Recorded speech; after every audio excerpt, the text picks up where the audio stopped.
Assalamualaikum warahmatullahi wabarakatuh. Perkenalkan, nama saya Ferisa Febrilani Fauziza dengan NIM I1E024036.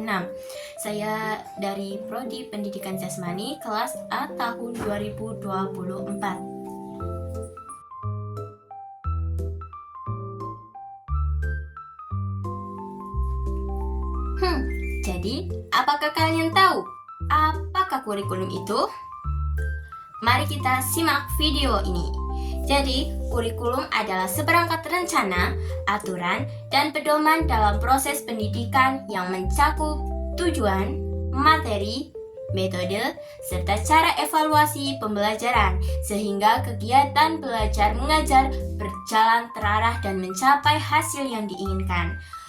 Jadi, kurikulum itu ibarat resep masakan. Di dalamnya ada daftar bahan atau mata kuliah, cara memasak atau metode pembelajaran, takaran bumbu atau SKS, hingga standar rasa adalah evaluasi.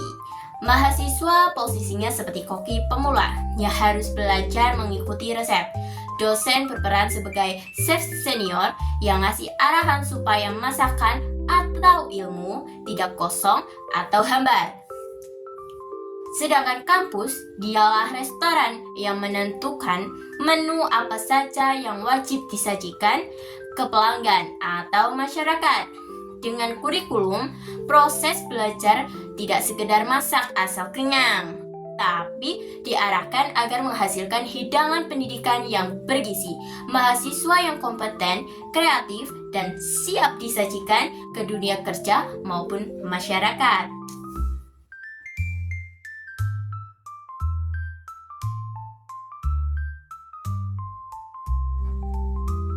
Ya, kemudian unsur-unsur utama dalam kurikulum. Yang pertama adalah tujuan kurikulum. Tujuan adalah arah atau sasaran yang ingin dicapai dari proses pendidikan.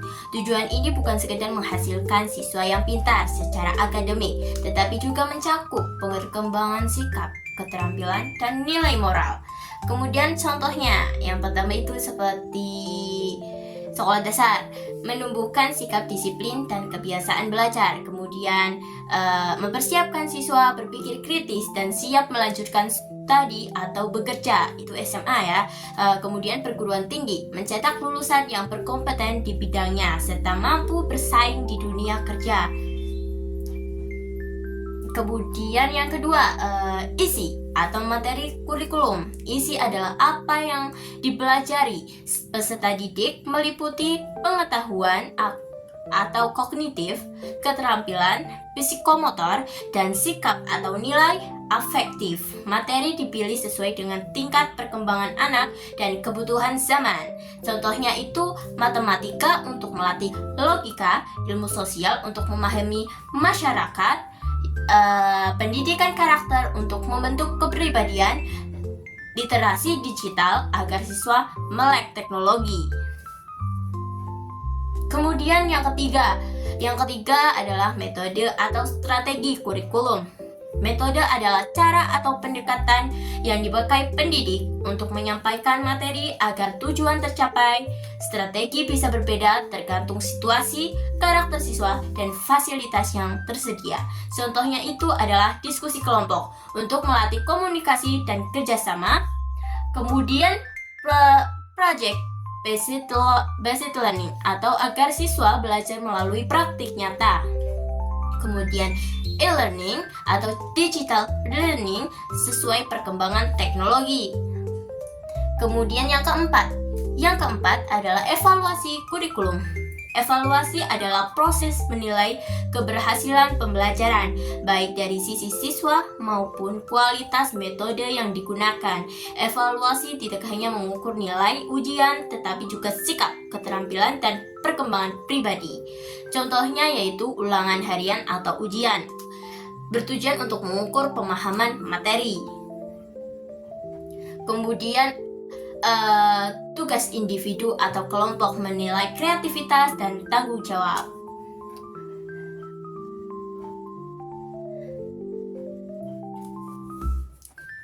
Jadi, dapat kita simpulkan bahwa tujuan memberi arah, isi memberi bahan, metode memberi cara, dan evaluasi memastikan semuanya berjalan sesuai harapan.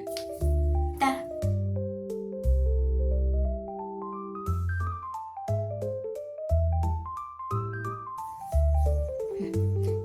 Kemudian, apa sih tujuan kurikulum dalam pendidikan? Secara umum, kurikulum bertujuan untuk mengatur arah pendidikan agar proses belajar mengajar berjalan terarah, sistematis, dan sesuai kebutuhan peserta didik maupun perkembangan zaman.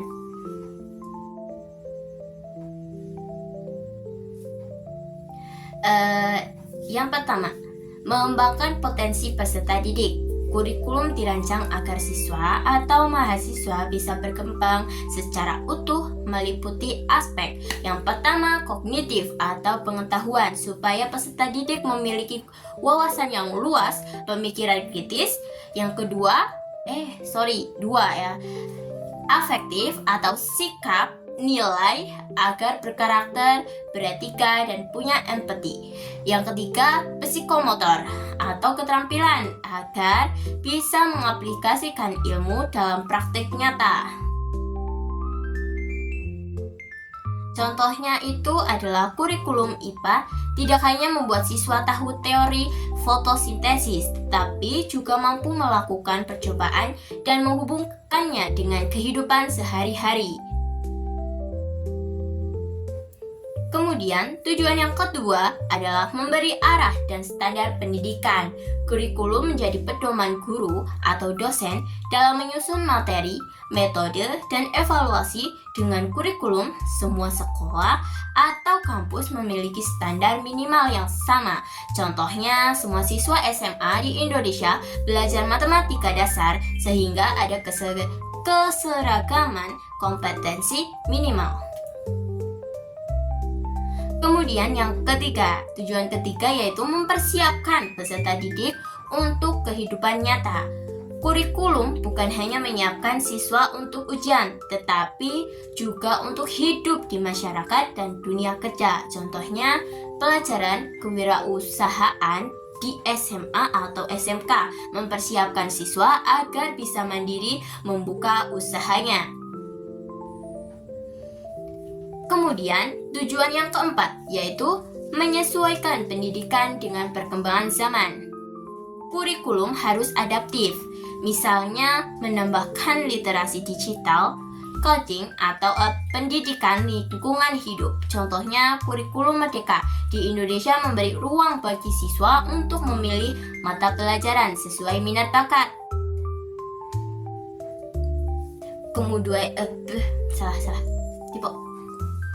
Kemudian, tujuan yang kelima yaitu membentuk karakter dan kepribadian. Selain kecerdasan intelektual, kurikulum juga bertujuan menanamkan nilai moral, spiritual, dan sikap sosial. Contohnya program P5, Proyek Penguatan Profil Pelajar Pancasila, melatih siswa agar berakhlak mulia, bergotong royong, dan cinta lingkungan.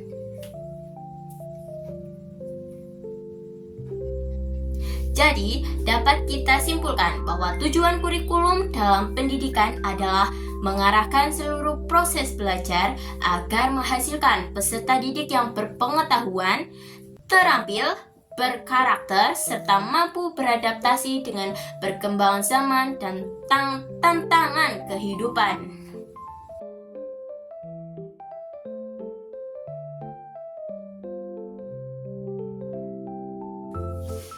Nah, kemudian relevansi kurikulum dengan kebutuhan peserta didik dan perkembangan zaman.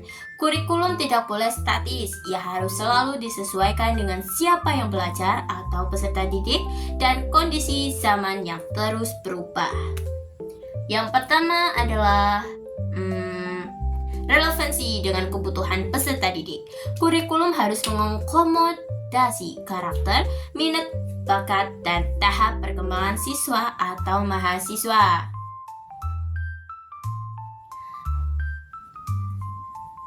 Ya, yang pertama, learning. Setiap peserta didik punya gaya belajar yang berbeda. Kurikulum harus memberi ruang pilihan. Yang kedua, perkembangan potensi. Ada siswa yang unggul di sains, ada yang di seni atau olahraga, sehingga kurikulum tidak boleh hanya menekankan akademik. Kemudian yang ketiga, kesiapan masa depan. Kurikulum harus membekali keterampilan hidup atau life skills seperti berpikir kritis, komunikasi, kerjasama, dan problem solving.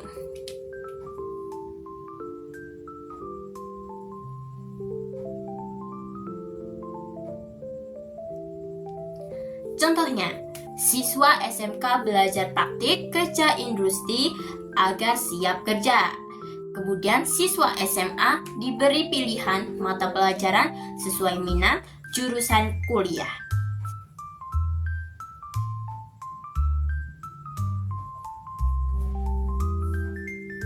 Kemudian yang kedua, relevansi dengan perkembangan zaman. Zaman selalu berubah, teknologi, ekonomi, sosial, budaya, hingga lingkungan. Kurikulum harus menyesuaikan supaya tidak ketinggalan. Itu yang pertama, era digital. Siswa perlu literasi digital, coding, dan keamanan siber. Yang kedua, globalisasi. Butuh keterampilan bahasa asing, toleransi budaya, dan wawasan internasional. Kemudian yang ketiga, isu lingkungan. Kurikulum menekankan pendidikan berkelanjutan, kesadaran iklim, dan energi hijau.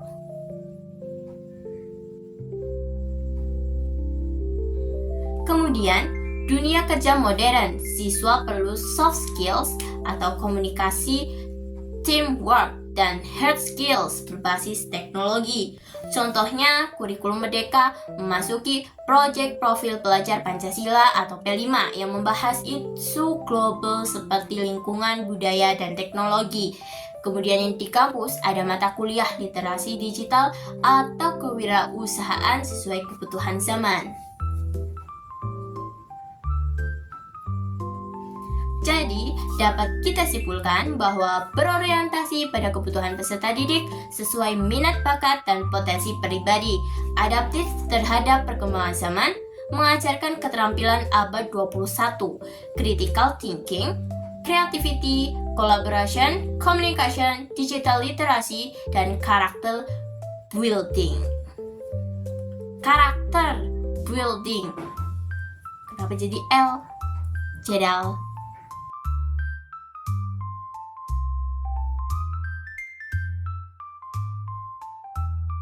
Jangan lupa, contoh sederhana penerapan kurikulum dalam kehidupan sehari-hari atau di sekolah. Yang pertama, SD, di sekolah dasar. Yang pertama itu pelajaran matematika. Siswa diajarkan berhitung dengan konteks nyata, misalnya menghitung kembalian uang jajanan. Kemudian yang kedua, pendidikan kewarganegaraan. Siswa belajar aturan sederhana seperti antri di kantin atau menjaga kebersihan kelas. Jadi maknanya, kurikulum diterapkan agar anak tidak hanya tahu teori, tetapi juga membiasakan sikap disiplin dan tanggung jawab.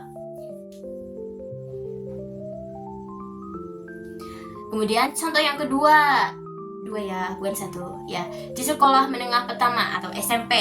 Yang pertama, pelajaran bahasa Indonesia. Siswa diminta membuat teks cerita pengalaman pribadi. Siapa nih? Kemudian yang kedua, PJOK, pendidikan jasmani. Siswa berlatih permainan bola voli yang melatih kerjasama tim. Bisa basket, bisa takraw, dan lain sebagainya. Jadi maknanya, kurikulum bukan hanya mengasah akademik, tapi juga soft skills seperti komunikasi dan kolaborasi.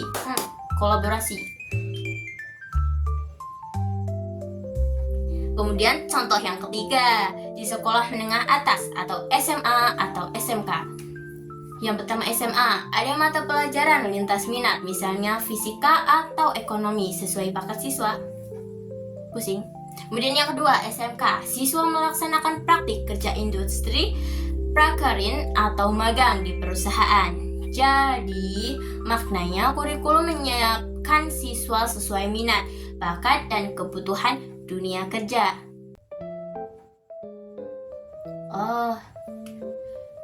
Dan jangan lupa yang keempat, perguruan tinggi.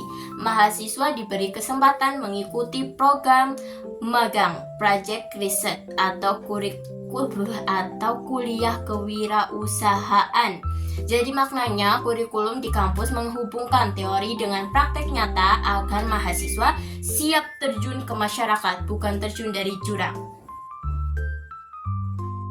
Kemudian dalam kehidupan sehari-hari, yang kelima nih, yang pertama, anak yang belajar IPA tentang lingkungan, menerapkan dengan membuang sampah pada tempatnya. Yang kedua, siswa yang belajar teknologi digital, menggunakan aplikasi untuk membuat presentasi kreatif.